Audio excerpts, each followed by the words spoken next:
soir, comme vous pouvez vous en douter, je suis venu vous parler de musique. Mais alors, ce qu'il faut savoir quand même, c'est que j'ai pas commencé directement par jouer de la guitare, genre rock'n'roll et tout. Non, moi, mes débuts, je m'en souviens très bien. Ouais. Je m'en souviens, j'étais en 6e. J'avais 16 ans. J'ai commencé par le solfège.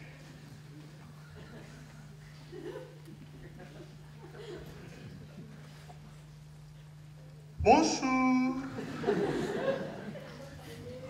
Bonjour. Bonjour. Bonjour. Je présente ma personne, c'est-à-dire moi-même. Je suis le professeur Adrian Leșlecu, que je viens de la Roumanie. Nous allons étudier le solfège ensemble pendant plus de 4 années. Chapitre 1, le silence. Définition du silence. Le silence, c'est un moment où le musicien, il n'émet pas de son. Illustration. Nous allons étudier un morceau postmoderne que ça s'appelle 4 minutes 33. Alors pourquoi 4 minutes 33? C'est parce que c'est un morceau qui dure 4 minutes 33. Et dans ce morceau, il y a un silence qui dure. Les redoublants, taisez-vous.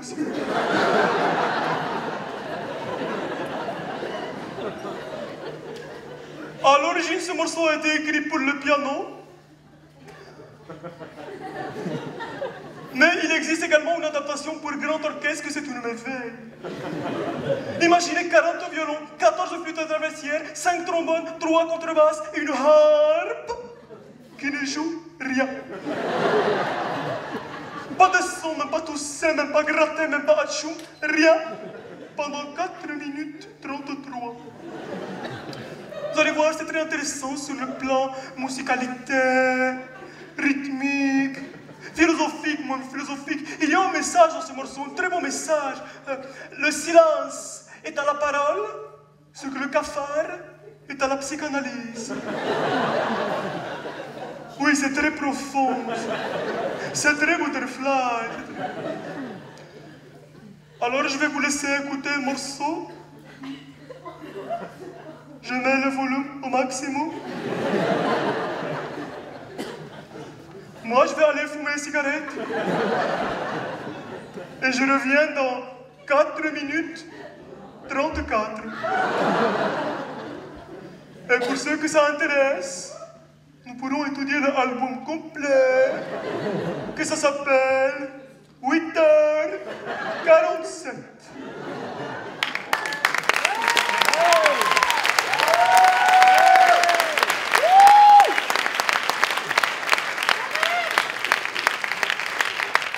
Alors, heureusement d'ailleurs, le cours de solfège n'était qu'une mauvaise parenthèse dans ma carrière d'artiste. Non, parce qu'après, comme vous le savez, j'ai appris à jouer de la guitare. Mais j'ai pas appris à jouer de la guitare juste comme ça pour le plaisir, non. Moi, j'ai appris à jouer de la guitare pour donner du bonheur aux autres. La générosité. La générosité, c'est une valeur que m'a inculquée ma grand-mère marocaine, Zoubida. C'est ma grand-mère. Ma grand-mère avec qui, tout petit déjà, j'allais au bain public. Vous savez, le bain mort.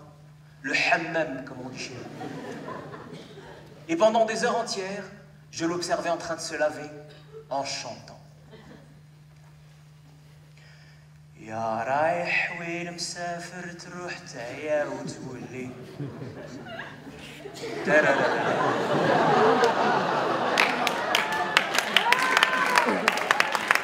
شحال ندموا العباد الغافلين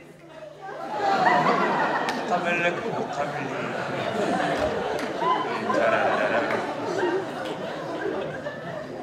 Il m'aime un peu, beaucoup, passionnément, à la folie. Pas du tout. Il m'aime un peu, beaucoup, passionnément, à la folie. Pas du tout. Il m'aime un peu, beaucoup, passionnément, à la folie. Il m'aime à la folie. Il m'aime à la folie. Il m'aime à la folie. Cette même grand-mère qui me rappelait, tu sais mon petit-fils, Karim, ton prénom Karim, ça veut dire le généreux. Et voilà comment j'ai décidé de faire l'animation dans les hôpitaux. Sacrée expérience. Et avec les Parkinson, comme on a pu déconner, sérieux. Non, parce que les Parkinson, ces mecs-là, ils ont la vibe.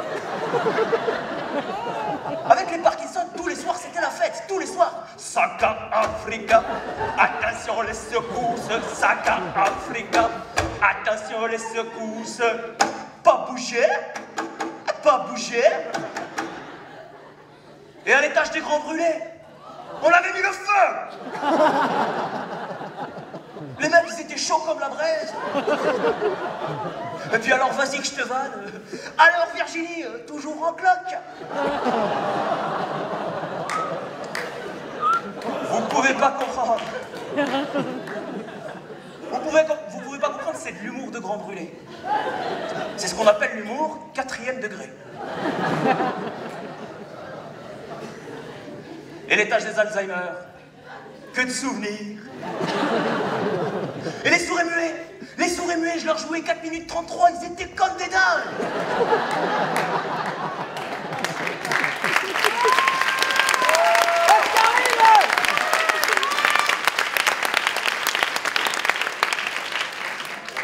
Mais mes meilleurs amis quand même, mes préférés, c'était bien sûr les petits vieux.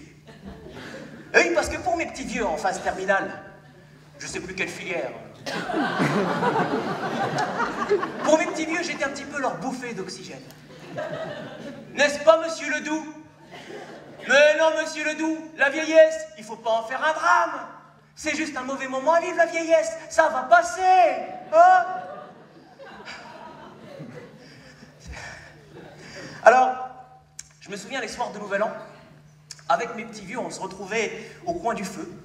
Ils étaient là, assis tout autour de moi. Ils me regardaient les yeux remplis d'espoir. Et tous ensemble, on chantait l'espoir.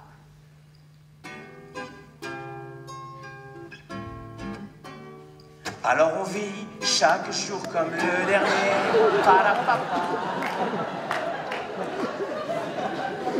Après on enchaînait sur un petit chante, la vie chante, comme si tu devais mourir demain. Comme si ça n'avait plus d'importance. Chante, oui, chante. Allez, 1, 2, 3. Nous avons toute la vie pour nous amuser. Nous avons toute la mort pour nous reposer. Nous avons toute la vie pour nous amuser. Nous avons toute la mort pour nous reposer. Nous avons toute la vie pour nous amuser. Nous avons toute la mort pour nous reposer. Eh ben ça tombe bien les amis, c'est l'heure d'aller se reposer. Vous en voulez une petite dernière? Allez, une petite dernière pour la route. Une petite dernière avant peut-être pour certains, une longue nuit de sommeil. On ira tous au paradis, surtout toi. Tu sois guéri, tu sois aigri, tu iras. Tous les pépères, tous les pervers, tous les papis, tous les mamies, on ira tous au paradis. Allez, on termine ensemble. On ira tous au paradis, surtout toi. Bonne année les amis. santé.